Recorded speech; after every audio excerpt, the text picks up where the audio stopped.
bad thought a lot of times.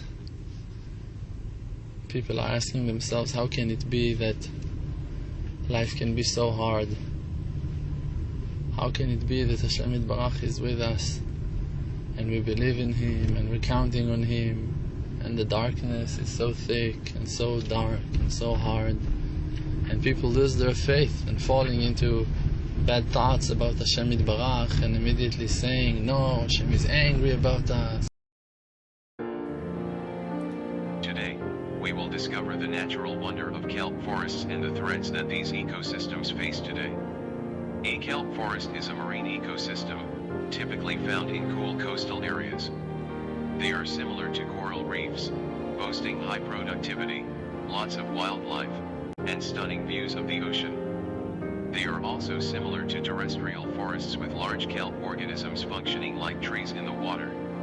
Since plants cannot live in the ocean, the main producers in a kelp forest are actually photosynthetic organisms called algae. While most algae is too small to see each organism individually, some are large, which we may call seaweed or kelp.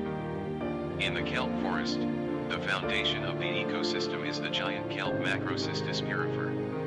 Although other types of algae and some small phytoplankton serve important roles in any marine ecosystem, giant kelp are the biggest and most fundamental organism in the kelp forest. Not only do they provide the largest source of primary ecological productivity, they also serve as habitat and shelter for virtually every other living organism in the kelp forest.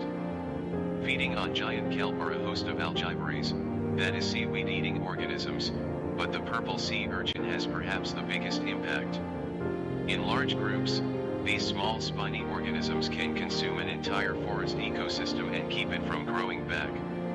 To help control these algivaries, sea otters will routinely clean up the forest floor of purple sea urchins. While it is common to observe sea otters in large groups, they are not typically social and will avoid one another except when mating. In these groups called rafts, they spend their time resting in the fronds of kelp, consuming the urchins that would otherwise destroy their habitat. But sea otters are not the top predator in the marine environment. Large predators such as orca whales can easily devour sea otters. Most orca whales gather in large, very complicated groups to hunt and protect one another.